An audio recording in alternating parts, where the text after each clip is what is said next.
I'd like to say thank you to each and every one of you as an individual for being here, because it's very encouraging, because I've had so much opposition to people not wanting to hear. And what I want to talk about today, I am quite sure nobody's going to want to hear.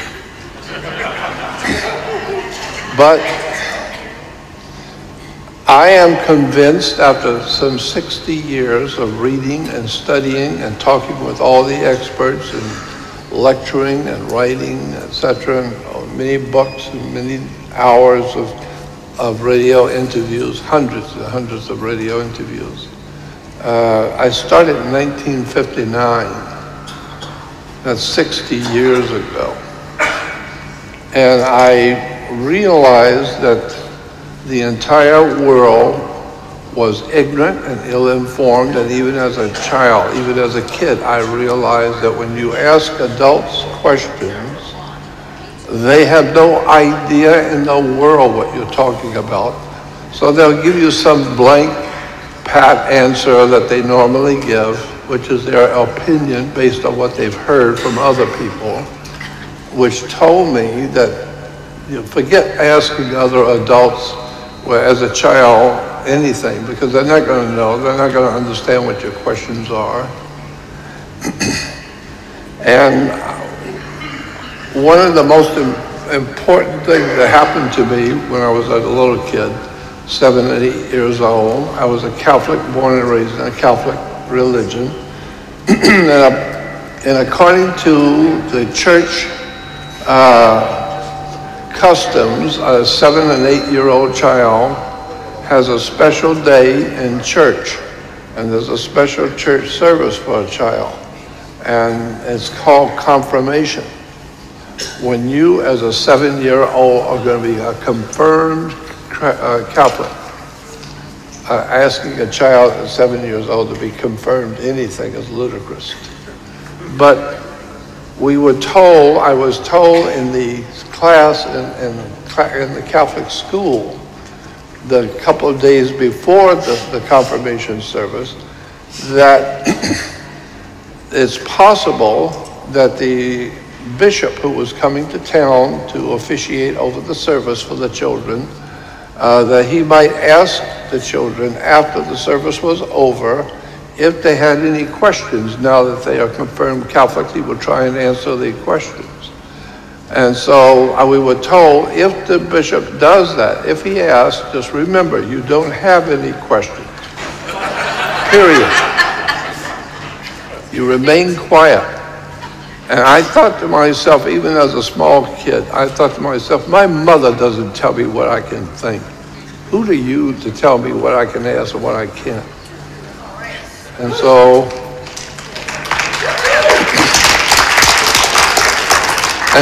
that night after the service was over, sure enough, the bishop asked the children, now that the service is over and you children are now confirmed Catholic, I will try and answer, if I can, I will try and answer any questions you may have.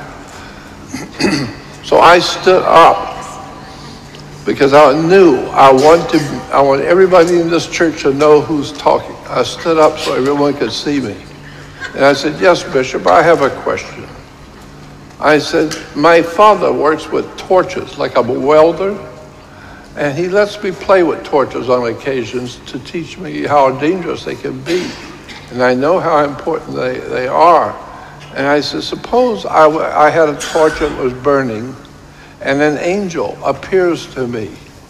If an angel appeared to me, because in the Bible it talks about angels appearing to men.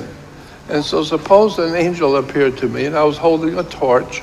Could I hit the angel with the torch? Would it hurt him? And he says, no. And I said, why not? And he said, because you can't even see an angel, must burn one. I said, why? I don't understand, why not? And he said, because you can't burn a spirit. Spirits there's nothing to burn. You have to have wood, paper, plastic, something that will burn. But the spirit has no body. So there's no way for you to burn a spirit. And I said, well, then why am I concerned about going to hell where my spirit will burn forever if you can't burn a spirit?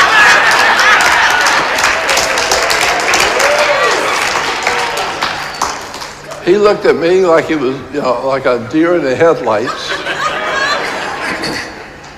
And the little Catholic priest, very, very red-headed priest, standing very close to me, he said very loud for everyone to hear, "Sit down and shut up."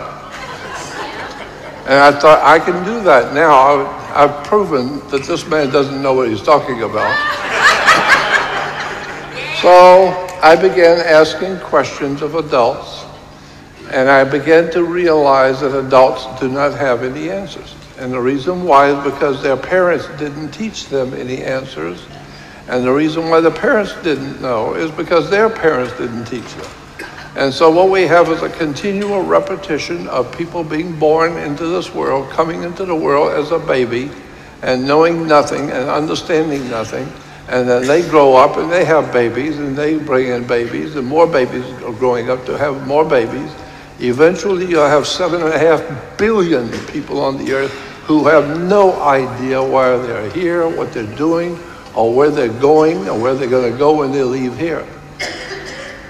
So I decided that if I want to know, I need to do the research myself and start learning how to think. And being a Catholic, that's something you don't want to let people know you're doing. So to entertain myself, I used to drop Alka-Seltzer in the holy water.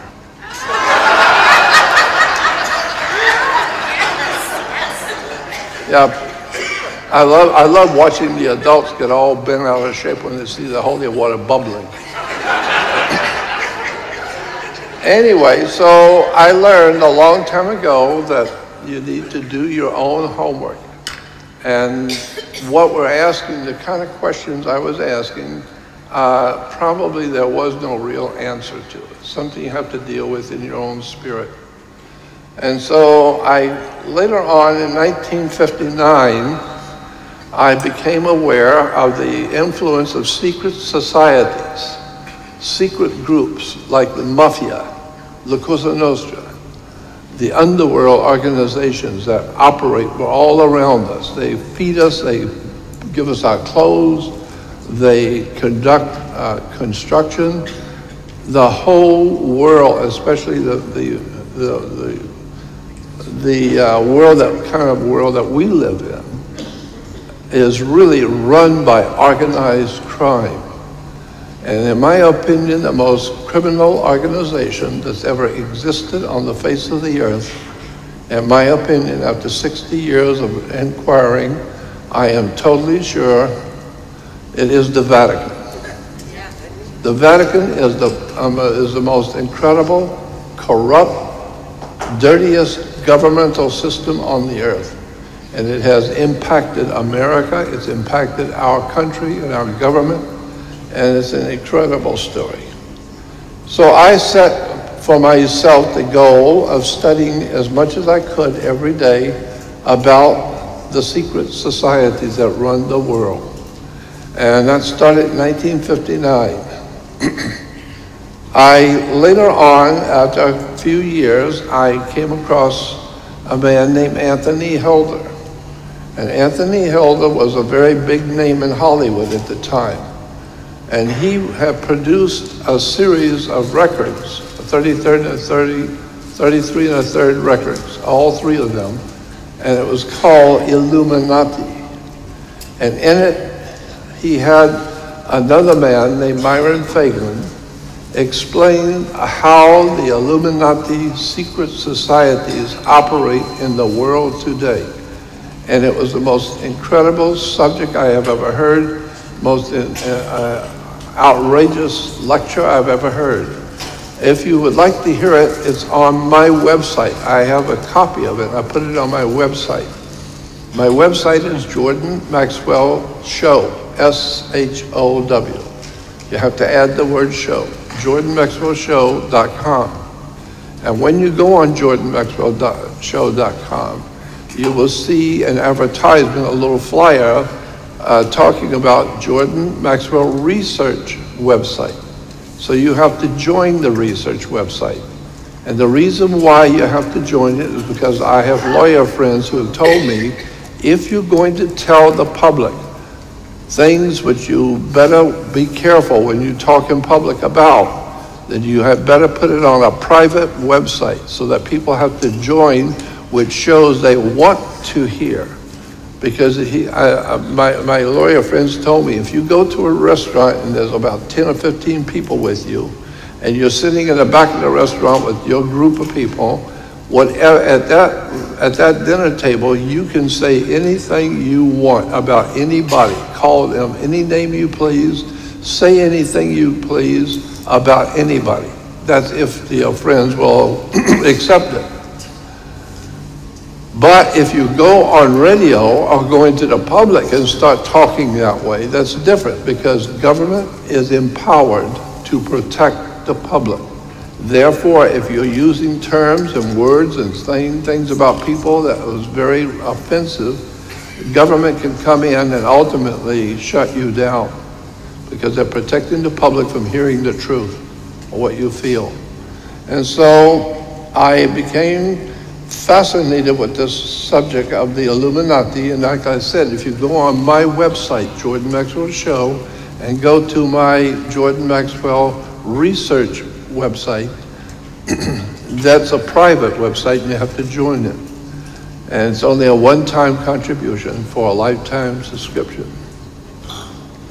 And if you go to the audio video part of my research website, it's called Audio Video, and click on it, the very first lecture you will hear is the one I heard in 1959 that changed my life. It was the most extraordinary expose of secret societies operating in the Western world and how our government really works. It was so incredible that it changed my life. And I've been going after this information for the past 60 years. And that's what I'd like to present to you today. So my lecture is on the exposing of the secret society called Illuminati. It has been featured in television shows, motion pictures, many books written about it. But I started talking about it back in 1966. Is my first year I started talking about the Illuminati. And since '66 is now in movies and motion pictures, as I said, in television shows, all over the web and all over the world. And I'm sure that probably a lot of them have heard me talking about it, and it's really extraordinary. So the lecture today is I would like to expose what I consider to be the most incredible secret society operating on this earth behind our U.S. government, behind the United Nations government, and behind the world religions. And believe me, one of the most important tools in the hands of these criminals is religion. The church is nothing more, today the church is nothing more than an integral part of the Illuminati movement in the world to expose the human race to the lies and deceptions and pre-program us so that we will begin to believe certain things which are not true. And one of the things that we believe is not true is that Jesus will be coming back to save us. There was no Jesus. Never existed. In my opinion, never existed. And it's going to be very difficult for anyone to come back when we're told Jesus will be coming back in his coming, second coming. I'm saying it will be absolutely impossible to come back and make a big comeback on the earth if you've never been anywhere to start with. And so I don't believe he's coming back because I believe he was never here to start with. And I think there's enough information out there now that most people around the world are beginning to look at the hard evidence for the beginning of Christianity and where it came from and who financed the church and who set this whole operation up in the Western world. I believe this group, the secret society of what we call the Illuminati, are the people who gave us Judaism, Christianity, and Islam. The most extraordinary religion on the face of the earth, I believe, is Judaism, because Christianity is just worshiping the sun, as mankind's been doing for thousands of years. But Judaism is the most incredible religion based on what I would call the smorgasbord concept. You go through and you pick what you want from here and pick this and you pick that and you like this and you don't like that. And after you pick all the things you like, you put it together and it's called Judaism. But it changes every 1,000 years. Every 500 or 600 years, Judaism completely changes. They start picking new things and then they add to what they already have. And so today, we finally end up with a religion that's dominating the world called Judaism. And Judaism is without a doubt the most eclectic, off-the-wall, strange religion based on Babylonian, Sumerian scriptures and all kinds of devil worship and demonism, child sacrifice, pornography, all kinds of stuff that most people have no idea in the world what the words mean and what the symbols mean. If you study theology and religion, you will find out that what we have today in our world, that we're being led by, and our destiny is being guided by our understanding of theology and religion. And those religions have been dreamt up by very bright people who are very smart, very clever. And they have put together a story that will knock you out, a beautiful story. But the problem is, the Bible is the greatest story ever told. The problem is, it's just a story. And once you understand where it came from and what is being said, it will extraordinarily impact your life.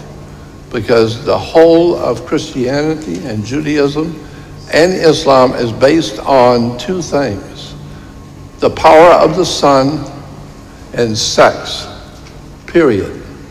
Sex is the basis for Christianity, Judaism, and Islam. It's a very powerful force in the world, sex.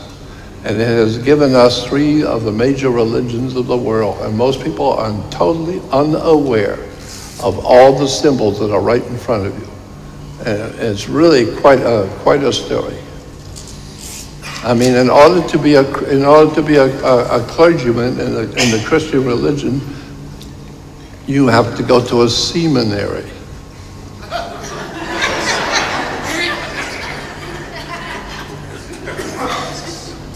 It's really incredible. And like I said, I could sit for 8 hours if I could and show you words and terms that are used in the Christian religion and Judaism, which are nothing more than what we would call pornography. Pornographic pictures and emblems and symbols and words. It's just incredible what the religions of this world have gotten away with. So, in order to explain the Illuminati, the Bible says in the New Testament, Ephesians 6:12, the Apostle Paul wrote about 4/5, I would say 2/3 of the New Testament was written by one man, Saul of Tarsus, the one that is in the Bible called the Apostle Paul. But the Apostle Paul, who wrote 2/3 of the Christian scriptures, was not a Christian. He was a Greek Gnostic. He was a Gnostic, has nothing to do with Christianity. And when you understand the Gnostic tradition, then you can understand the New Testament. It's an encoded message, an encoded story that you have never been told about, and is presented in such a way to look like it's history of a religion that had happened. In point of fact, no, it's not a religious history. It's a Gnostic traditional story.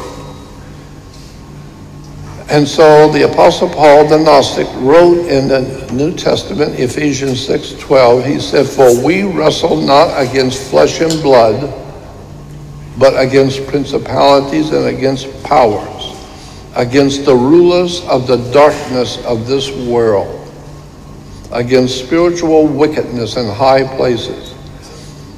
When I heard a lecturer talk about this once, it caught my attention. When the speaker said, go back and read what it just said. We have a war not against flesh and blood, but against principalities, against powers. and against the rulers of darkness, which implication is that the ignorance of this world, totally ignorance of this world, is being ruled over. Somebody knows what they're doing, and they're misleading us purposely. So the rulers of this world of darkness implies that there is a secret group of people in the world that know better, and they know exactly what's going on. They know the history of this earth, they know the history of mankind, and they are purposely misleading the human race to believe religious ideas which have nothing to do with the reality of the world we live in. So, books like Conspiracy Against God and Man, the study of the beginnings and the early history of the Great Conspiracy. This is what I choose to call this subject, the Great Conspiracy against the human race. Woodrow Wilson, the 33rd president, I think he was, of the United States, said, "Since I entered politics, I have chiefly had men's views confided to me privately. Some of the biggest men in the United States in the field of commerce and manufacture are afraid of something. They know that there is a power somewhere, so organized, so subtle, so watchful, and so interlocked, so complete and so pervasive, that they had better not speak above a breath when they speak in condemnation of it." What the president is saying is that people who run this planet, the guys at the top, know that there is a very powerful secret criminal organization, like in your mind, like the mafia, like the Cosa Nostra, secret societies. And they are very dangerous and deadly. And if you know about them, you need to keep your mouth shut. And I can tell you some stories you would not believe about the underworld. John Kennedy said, "There's a plot in this country to enslave every man, woman, and child. Before I leave this high and noble office, I intend to expose this plot." Yeah, this was 7 days before somebody exposed him to a plot. He was assassinated. The President of the United States was killed in public, and nobody went to prison. No one went to jail. It was all washed over, and nobody cares. It's over and done. He's dead and gone. Somebody killed the president and got away with murder. There is another book called World Revolution, The Plot Against Civilization, by Nesta Webster, from the Webster dictionary family. She was very, very bright and very incredibly smart. And she wrote a book called World Revolution, The Plot Against Civilization. Here is a picture that is exactly, in my mind, a picture from the World Revolutionary Movement. It's called the WRM, World Revolution Movement. And it's a secret society of criminals who run banks, insurance companies, governmental systems, advisors to government. And I've known some of them personally, and I've learned some of this from the people I've known personally. And it's an incredible organization. You'll see in the back, above the head of the guy at the opposite end of the table, you'll see the pyramid on the dollar bill. The pyramid on the dollar bill, the eye on the pyramid on the back of the dollar bill represents the Jewish Messiah. The Messiah in Judaism, the one who is to come, the Messiah, is a word that is used in the ancient Greek and the Hebrew religion for a triangle with an eye on top of a pyramid. Many people do not know that. Many Jews have no idea in the world what that eye on the pyramid represents. It's their Messiah. And the same word in the ancient Greek is used in the New Testament for Jesus. Jesus is referred to as the chief cornerstone, which is in the ancient Greek language means a triangle on top of a pyramid with an eye. So that pyramid on the dollar bill represents the human family, the whole human race. And that triangle at the top represents the Messiah, the highest intellect and the highest spiritual presence in the universe that mankind is building up to. We're all hopefully climbing up the pyramid of knowledge and wisdom to be able to reach up and touch the Messiah, to reach up and touch Jesus, the greatest knowledge that we could possibly have coming from God, because it's an eye in the pyramid. The eye is, of course, the sun. Anyway, here in the 11th report is called the Senate Investigating Committee on Education. It's the California Legislature. This is a California state document. And as you will see, it's published by the Senate of the State of California. This is back in 1953, the regular session. It says, since many intelligent persons, even in high official positions, do not appear to have acquainted themselves with the real nature and the seriousness of communism, it is perhaps appropriate to give briefly some really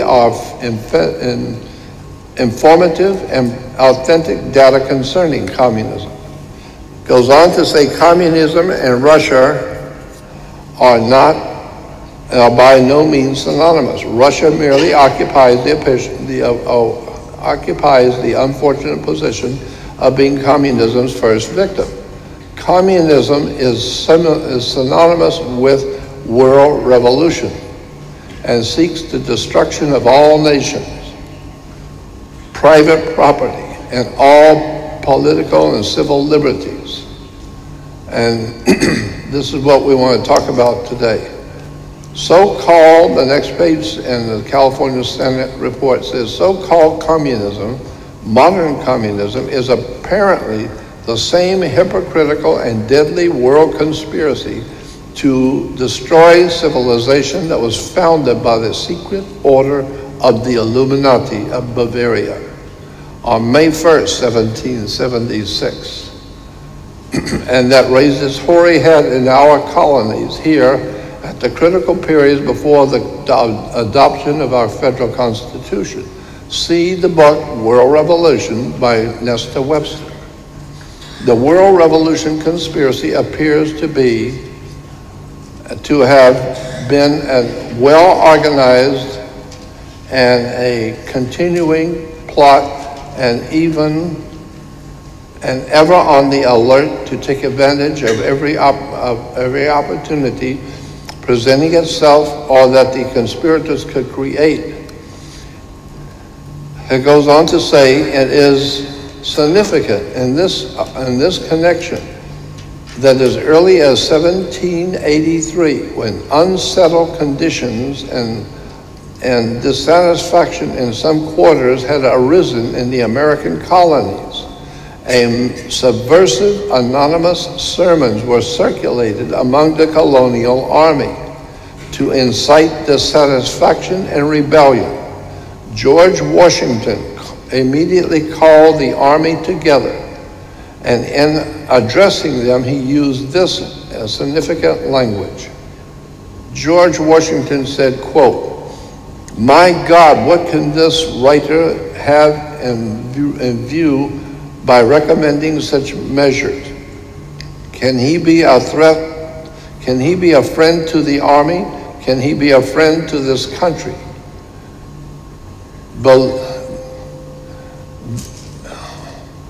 Can he be a friend to this country?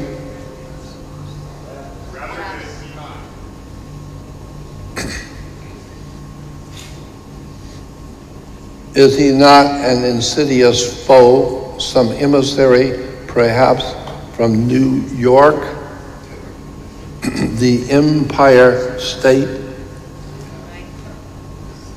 plotting the ruin of both?" And then he goes on to say in the bottom paragraph, the state of California goes on to say, "It is plain that Washington believed that the center of the secret conspiracy, so far as this country was concerned, to be located in New York, and felt it to be his duty to make such a direct comment." So George Washington is saying there's some emissaries from New York who are plotting the ruin of our baby country, of our new country, from New York. Yeah, the Communist Party of the New York State. New York has been, whether the center of this conspiracy so far as this country is concerned, has continued to use New York as its base up to the present time.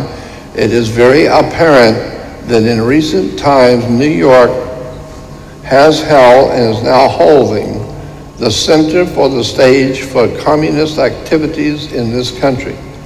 So we now see that the second paragraph goes on to say the recognition of May 1st, 1776 as the founding date of this world revolution conspiracy is not so difficult to understand when in recent times the rioting and bloodshed on a worldwide scale is all over the world on May Day. May Day. May Day is a revolutionary day to celebrate the founding of the World Revolution Conspiracy to overthrow governments of the world. I have been told by people who worked at Area 51, what are you talking about when you say Area 51? May Day is 5/1. January, February, March, April, May. May Day is 5/1. Area 51 is the revolutionary movements are there in Area 51, providing the research and the development of all the communistic activities going on in the Western world. Area 51 is a hotbed for otherworld research, otherworld life forms. I know that I've seen them myself, and so I know there's a connection between, ultimately, one day we will see the connection between the extraterrestrial presence in our universe and the world communist movement and the world Nazi movement. They are being led by spirits. They're being led by what the Bible talks about, demons and devils and spirits and ancient spirits. Well, there is something to that idea that there are life forms on this earth that are far superior to us in our intelligence, and that they are the powers behind our world governments, and our religions, and our institutions that guide the whole human family. It talks about, maybe Johnny, you could read this. Okay, can they turn my mic on? We have the audio? In issuing this manifesto, the communist conspirators evidently believed the time had arrived when, with the aid of ignorant victims, a worldwide takeover could be accomplished. But there were not enough ignorant victims then, and the expected coup failed. And it quotes, "The communist conspirators thereupon conceived the plan for the future of supplementing the long-established secret conspiracy in existence since May 1st, 1776, with an unremitting public campaign for victims among the ignorant of all nations. And in an attempt to hide from view the underlying hypocritical conspiracy existing since May 1st, 1776, it was decided that in such public campaign, the manifesto of 1848 should be heralded as the founding date of communism, and Karl Marx falsely proclaimed it as its author." Right. Again, we go back to the book, Conspiracy Against God and Man. It says, regarding these same secret and powerful forces, Benjamin Disraeli, who was the first Jewish Prime Minister of the British Empire, Benjamin Disraeli, the English statesman, gave testimony in the British House of Commons in July of 1856. And on that occasion, he said, "There is in Italy a power which we seldom mention in this house. I mean the secret societies in Italy. It is useless to deny because it's impossible to conceal that a great part of Europe and the whole of Italy, France, and a great portion of Germany, not to say nothing about the other countries, is covered with the network of these secret societies, just as the surfaces of the earth is now being covered with railroads. So he's talking about this government was moved to make the following statement. This person was moved to make the following statement. The governments of the present day have to deal not merely with other governments, with emperors and kings and ministers, but also the secret societies which have everywhere their unscrupulous agents and can at the last moment upset all the government's plans. We go to another book written by Nestor Webster called Secret Societies and Subversive Movements. On chapter 12 talks about the secret societies that operate in England. And here, the first page on secret societies in England, we see it is in the opinion of the initiate who belonged for years to the Stella Matritina, which was a very ancient cult, religious cult in England. And this lady who was a member of this ancient cult was being interviewed by Nestor Webster. And she said, in the opinion of this initiate who belonged for years to the Stella Matritina, the dynamic force employed as Kundalini is simply an electromagnetic force of which sex force is a part. The sex force is a part on which the adepts know how to play. They're playing with it in television and everywhere today. And the unseen hand behind all of the seeming spiritism of these orders is a system of very subtle and cunning hypnotism and suggestion. Then she goes on to say, she's being interviewed by Nestor Webster, and the bottom is another quote from this lady. She said, I have been convinced that we, as an order, Stella Matritina of England, have come under the power of some very evil order, a cult order, profoundly versed in science, both occult and otherwise. Though not infallible, their methods being black magic, that is to say electromagnetic power, hypnotism, and powerful suggestion. She goes on to say, we are convinced that their order, Stella Matritina, is being controlled by some kind of a sun order, after the nature of the Illuminati, if not by that order itself. Some kind of a sun order? That's an interesting term.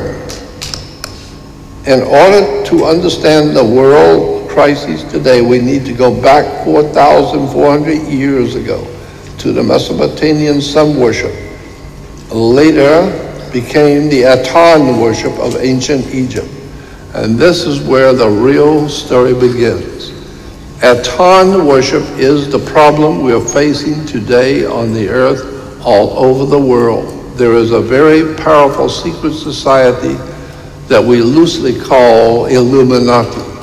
But what they are doing is they're using the occult mystical powers of ancient Egypt, and they call it Aton, A-T-O-N, Aton worship. Aton worship is the worship of the god of the sun in Egypt. The sun god was called Aton, A-T-O-N. Aton became Aten, and Aten became the sun god of Egypt. And so the Aton worship in ancient Egypt is what's dominating us today.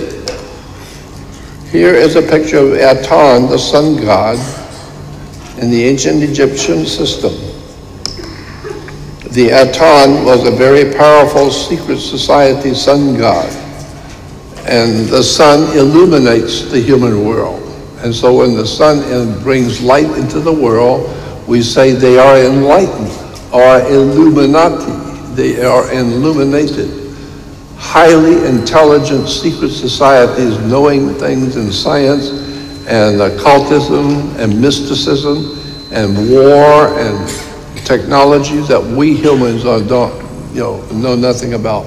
But these people at the top of the world who are running our world for us, they are Aton worshipers. Now, in Hebrew, the word for God is Yahweh. Yahweh, Y-A-H-W-E-H, is the God of Israel, whose name was revealed to Moses as 4 letters called the Tetragrammaton. If there are any Jews here, you will know Tetragrammaton is a name which Israel allows anybody to use that name Tetragrammaton to represent God of Israel. But you cannot use his name. You can only use a term which is associated with his name. And that term is Tetragrammaton. Tetragrammaton in the New Testament, names and titles of God in the New Testament. And the word testament and the word Tetragrammaton is the name of God of Israel called Tetragrammaton. Tetra means 4, gram, G-R-A-M-M, means letters. Well, you'll see there are 4 Hebrew letters inside the sunburst. And so the Jews are worshiping what we call the Tetragrammaton, because the Aton was the Egyptian sun god. So therefore, this would explain all the mysticism going on in secret societies and government and all of the incredible betrayal of the human race, because we have Jews which are worshiping the Aton. And this Aton worship is all part of government, of religion, churches, synagogues. All over the world, the Aton is a dark force of world criminality. And it's 4 letters worshiping the name of God in Hebrew. So it's called the Tetragrammaton. Let's talk about the sun itself as a powerful symbol. Thousands and countless thousands of years ago, the sun was obviously a very powerful symbol to the ancient prehistoric mankind. They didn't understand the sun. They didn't understand themselves, just as we don't today. But the sun dominated the whole of the earth. And so about almost 4,500 years later, today the sun symbol still dominates the world of mankind in every respect. So we see that the rising sun over the mountains is a very powerful picture in the minds of ancient peoples, because it represented the coming back of life, because it gets very dark at night and very cold and frightening, and it's only until God's Son comes and he returns. And so the question has to be asked, who owns the sun?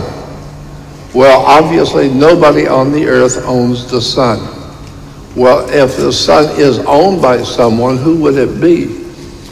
And then you say, well, if you're philosophical about the question, or if you're inclined to be religious, you could say that God owns the sun. So therefore, God's Son is the light of the world. That's what we say about Jesus. God's Son is the light of the world. No, S-U-N is the light of the world. And God's Son is our risen Savior. Why? Because every morning about 5:30 he rises. And the sun is your Savior. Watch what's going to happen to the human race if the sun is ever gone. If the sun doesn't come up, we're dead in 3 weeks. So therefore, God's Son is the light of the world, and he is our risen Savior. And it's an incredible story about how Christianity was built up by the Illuminati and given to us when we were children, and we didn't realize that the Vatican was actually the center for organized crime. I don't know if I said this at the beginning, but the Holy Father in Rome is referred to as the Holy Father. And the Holy Father is the Holy Father because he represents God. He's the original Godfather. And so that's where we get mafia, La Cosa Nostra, our thing, the secret societies in Italy, basically because the Roman Catholic Church is the answer to all the connections with organized crime around the world. The sun has always symbolized not only the light for mankind to see his way each day, but more importantly, intellectual and spiritual enlightenment of the inner soul or mind of mankind. So that's why we say, oh, it just dawned on me what you were saying. It just dawned on me.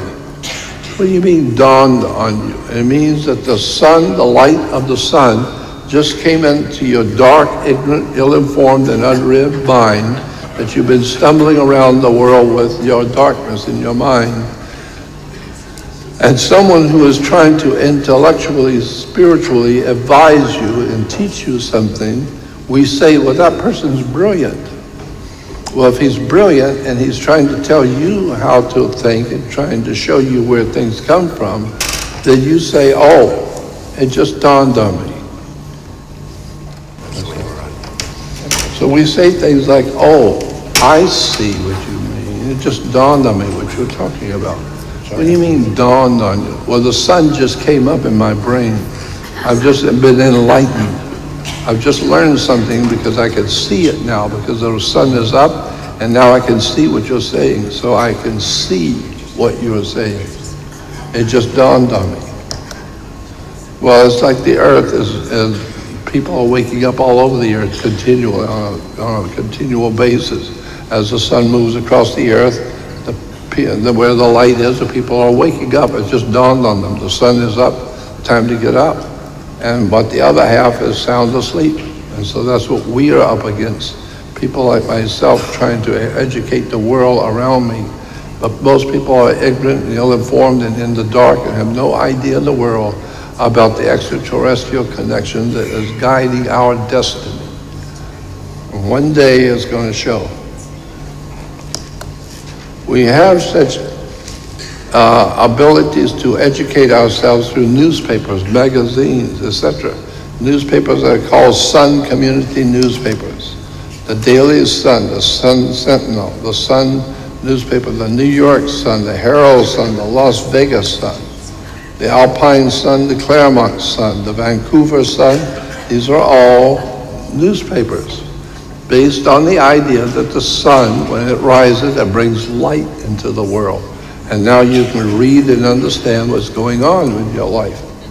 So that's why we have newspapers called the Sun Times. And here you have worldly rulers on the earth who wear a sun disk on their head. We see that in almost all the ancient cultures. The kings and rulers wear the sun disk on their head because they represent the sun god, Aton. But I need to remind you, Aton was a very powerful demonic god. It was not the god of intellectual, spiritual enlightenment. No, it was a very powerful evil god, the Aton. And this is why today our religions of this world and our governmental systems are filled with Aton worship, so that what looks holy on the outside is actually inside filled with dead men's bones. It's filled with all kinds of pornography and violence. It's a very bad story about how we've been deceived into thinking that Christianity represents God. It does not. We have sun helmets that have been used in ceremonies in Central America and South America, people representing themselves as sun gods. And some of the people represent, and you always see the sun gods with the sunburst around their head. And Native Americans worshiped the sun itself. And so acknowledging the sun as the basis for God's enlightening the human race so we can see what we're doing each day is obvious. And this idea of a rising sun headdress goes back thousands of years. But for our purpose, we will go back only to the ancient Roman Empire. The Assyrians, the ancient Assyrians, used to have sunrise helmets, where you can see the sunrise on the helmets of the Assyrian soldiers. But the Roman Empire, when it was being developed, also had sunrise helmets to represent that they were worshiping God's sun, the light of the world. They are the bringers of the new dawn, the bringers of the new sun that will rise. And so the Roman soldiers and the Roman generals all wore sunrise helmets. And this is where we get in the Vatican the worship of God's sun, the light of the world. The Vatican is the biggest criminal organization on the face of the earth.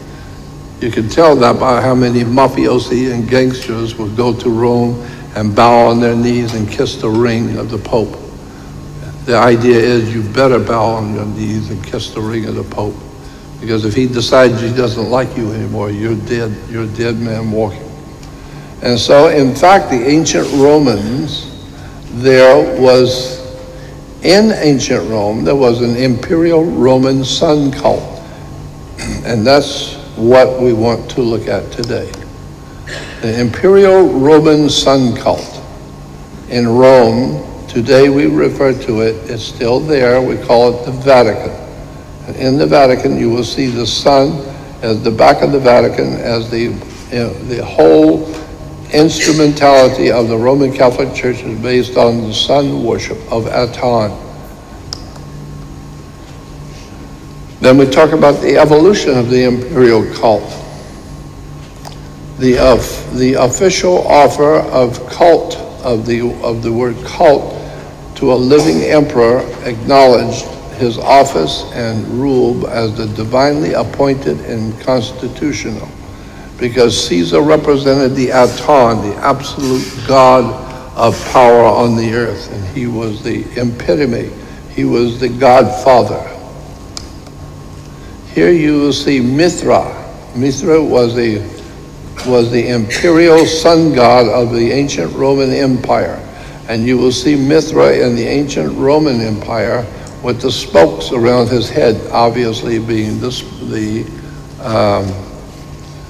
sun rays.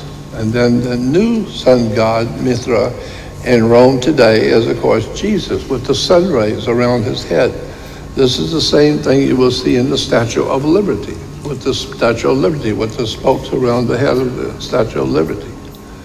And so it all goes back to the ancient Roman Empire and the worship of the sun god. And in this book, one reference book about the ancient sun cult, it talks about the sun cult to the 1st century of Europe, the political background, the establishment of the cult of Solus Invicti, and the dogma being taught, the continuation of the cult of Solus Invicti. Solus Invicti was Solus, the sun, and Invicti means victory. So the sun was always going to be victorious because he dies at night and is gone. And so the prince of darkness comes out. The one we call the devil, he's a prince of darkness. He doesn't come out till it gets dark. And so in the Egyptian system, the god of the darkness, the prince of darkness was referred to as Set. And they realized in Egypt that the world does become dark at sunset. So he's the evil sun who is named Set. And so the invincible Mithra was the Solus Invictus, which means he's victorious. Every morning he will rise again. He may have been chased away and died at night, but he will come back and he will rise again. And so he's always going to be our risen Savior. Dios Solus Invicti is the true Roman sun god. Now at this point we need to point out that in all cultures the sun was and still is represented by the eagle. For example, the eagle is a symbol for the rising sun and its glory and power. The strong link between eagles and the sun can be traced back to the ancient times and the ancient empires. The sun was always associated with eagles because the eagles fly high and they have incredible eyes that can see everything.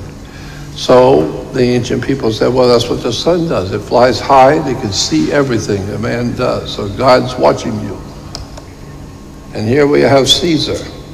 And you will see on his breastplate the sun god, Aton, the sun god. And beneath him is the eagle, which represents the sun god in Rome.